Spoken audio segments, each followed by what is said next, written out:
আসসালামু আলাইকুম। Happy tummy by Mohsena চ্যানেলে সবাইকে স্বাগতম। আশা করছি সবাই ভালো আছেন। আমিও আলহামদুলিল্লাহ ভালো আছি। দুপুরের খাবার রান্না করব। তো আজকে দুপুরের খাবারের আয়োজন হচ্ছে ঘন করে মাসকলাইয়ের ডাল রান্না করব, মুমিনের জন্য অল্প করে খাসির মাংস ভুনা করব, আর পটল দিয়ে কাতলা মাছ ভুনা করব। তো প্রথমে আমি ডাল রান্নাটা বসিয়ে দিব। ডাল রান্না করার জন্য একটি কড়াইতে আমি পরিমাণ মতো পানি নিয়েছি। তারপরে গুঁড়া করা মাসকলাইয়ের ডাল দিয়ে দিব কিছুটা রসুন কুচি, পেঁয়াজ কুচি, হলুদ গুঁড়া, স্বাদ মতো লবণ।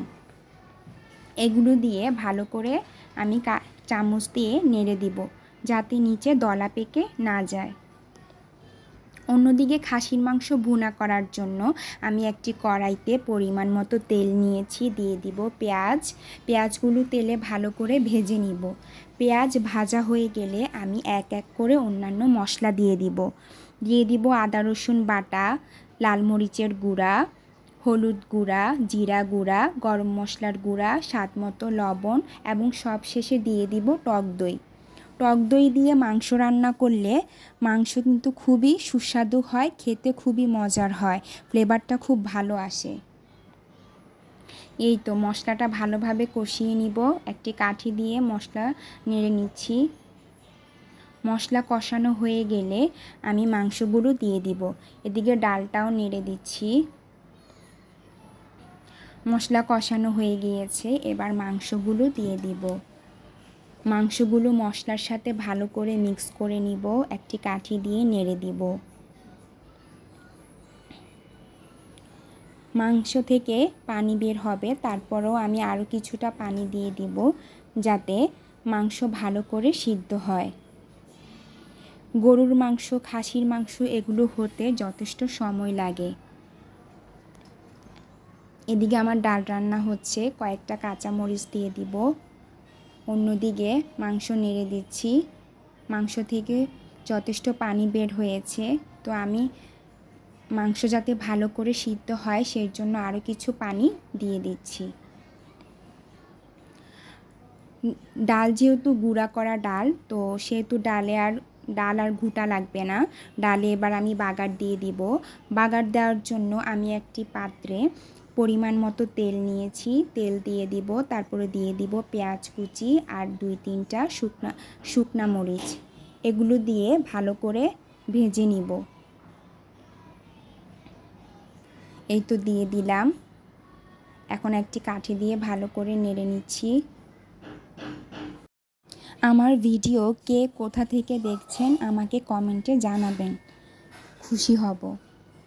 এই তো পেঁয়াজ বেরেস্তা করা হয়ে গিয়েছে, এবার ডালে বাগার দিয়ে দিব। বাগার দেওয়ার পরে ডালটা ভালো করে আমি চামচ দিয়ে নেড়ে দিব। ডাল রান্না করা প্রায় শেষ।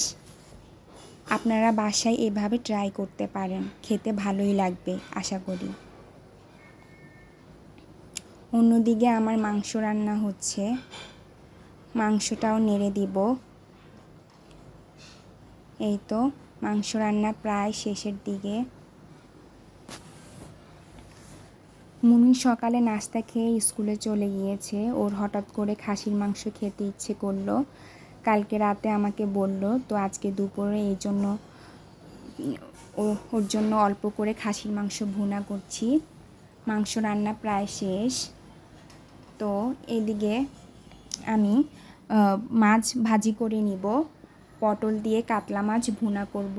তো মাছ ভাজা হয়ে গেলে একটি প্লেটে তুলে নিব, তারপরে পটলগুলো ভেজে নিব। পটল ভাজা হয়ে গেলে আমি এক এক করে সব মশলা দিয়ে দিব।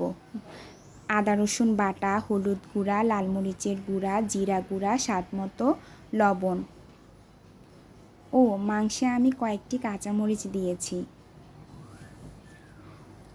এই তো এবার পটল রান্না করার জন্য একটি কড়াইতে আমি পরিমাণ মতো তেল, পেঁয়াজ নিয়েছি। তারপরে সব মশলা দিয়ে ভালো করে কষিয়ে নিব। মশলা কষানো হয়ে গেলে আমি এখানে পটল আর মাছ একসাথে দিয়ে দিব। যেহেতু একটু মাখা মাখা ঝোল রাখবো, সেই জন্য আমি কিছুটা পানি দিয়ে দিয়েছি কয়েকটি কাঁচামরিচ, পানি দিয়ে দিলাম। এবার ভালো করে নেড়ে দিব। এমনভাবে নাড়তে হবে যাতে মাছ ভেঙে না যায়। এই তো ভালো করে নেড়ে দিয়েছি। পটল রান্নাও প্রায় শেষ। আজকে দুপুরের খাবার এগুলাই। এই খাবারগুলো কিন্তু খুবই সুস্বাদু হয় এবং খেতে খুবই মজার হয়। সবাই ভালো থাকবেন, আমার জন্য দোয়া করবেন। আসসালামু আলাইকুম।